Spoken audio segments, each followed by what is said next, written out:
Ağrı Doğu Beyazıt Binkaya'dan ben Mehmet Demir.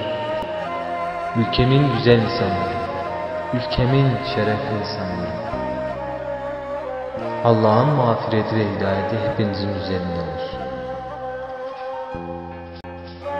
Denilir ki Haram bin Hayyan büyük tasavvuf erbabı, büyük ustad dışarı çıkarmış, geceleri dama çıkarmış, damda bağırırmış: ey cenneti isteyenler, size şaşırıyorum, yatakta mı cenneti bekliyorsunuz, cenneti yatakta mı arıyorsunuz? Ve sonra diyordu ki: ey cehennem ehli, size şaşırıyorum, cehennemi hak etmişken, cehennemi hak etmiş şu kadar iş yaparken siz rahat bir şekilde uyuyor musunuz? Sarsıyorlardı insanları, uyumuş olan, Allah'ı unutmuş olan yürekleri ayaklandırıyorlardı. Hadi yola koyulun, bu yol cennete götürür, bu yol azaba götürür diyorlardı. Hakikaten iç alemimize mahir ellerle dokunuyorlardı. Bir kemancının en iyi ustanın dokunduğundan daha da zarif dokunuyorlardı. Yüreğimizin kemanlarına, tellerine dokunuyorlardı. Onları düzeltiyorlardı. Rahman uğruna düzeltiyorlar. Ebu Cevza öyle diyordu: eğer ben yönetici olsaydım yüksek kuleler yapardım ve yüksek kulelerin üzerinde şunu yazardım: ey zalimler, cehennemi unutmayın. Kulelerin üzerinde geçen herkes bugün onu görsün. Bazen camilerin üzerinde bir levha yazıldığında içki bütün kötülüklerin anasıdır veya ölümü unutma veya zalimler cehennemi hak ediyor diye yazdığında bazen kızanlarımız olmuştur. Neden camilere bunu yazıyorsunuz? Camilere yazmasak ölüm olmayacak mı? Camilere yazmasak cehennem olmayacak mı? Ölümden bahsetmezsek ölüm olmayacak mı? Biz bahsedelim, bırakın caminin değil, bütün kainatın en yüksek tepelerinde anlatalım ölümü. Anlatalım ki diktatörler, zalimler, hak yiyenler, hak çiğneyenler farkına varsınlar en azından.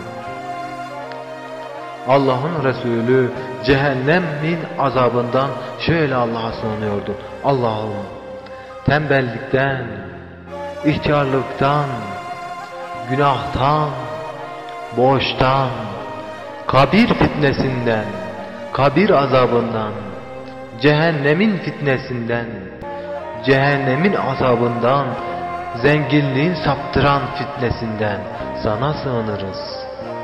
Allah'a sığınıyordu Allah'ın Resulü. Sonra dönüyordu. Duasını tamamlar mı mahiyeti öyle diyordu: ey Cebrail'im, ey Mikail'im, ey İsrafil'im, Rabbı cehennemin sıcağından, kabir azabından sana sığınırım. Ya Rabbi, Ya Rabbi,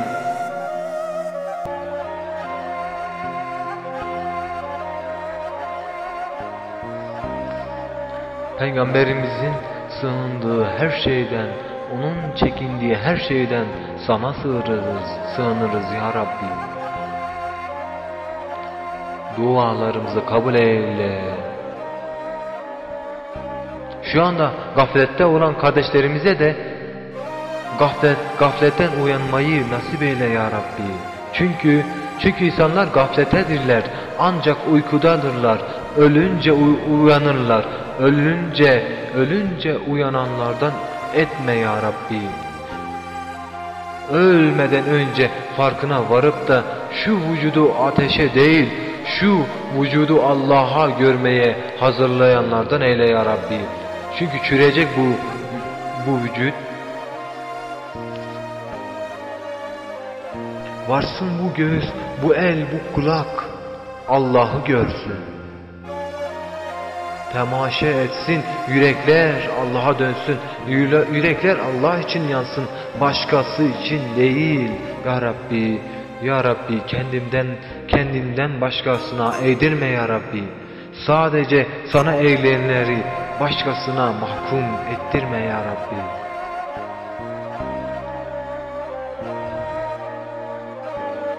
Geliyordu sahabi, diyordu ya Resulullah, ben eti hayatıyı biliyorum sadece. Genç bir sahabi, cenneti isterim, cehennemden de Allah'a sığınırım. Cennet ve cehennemden, onun dışından bir şey bilmiyorum. Ben ve sen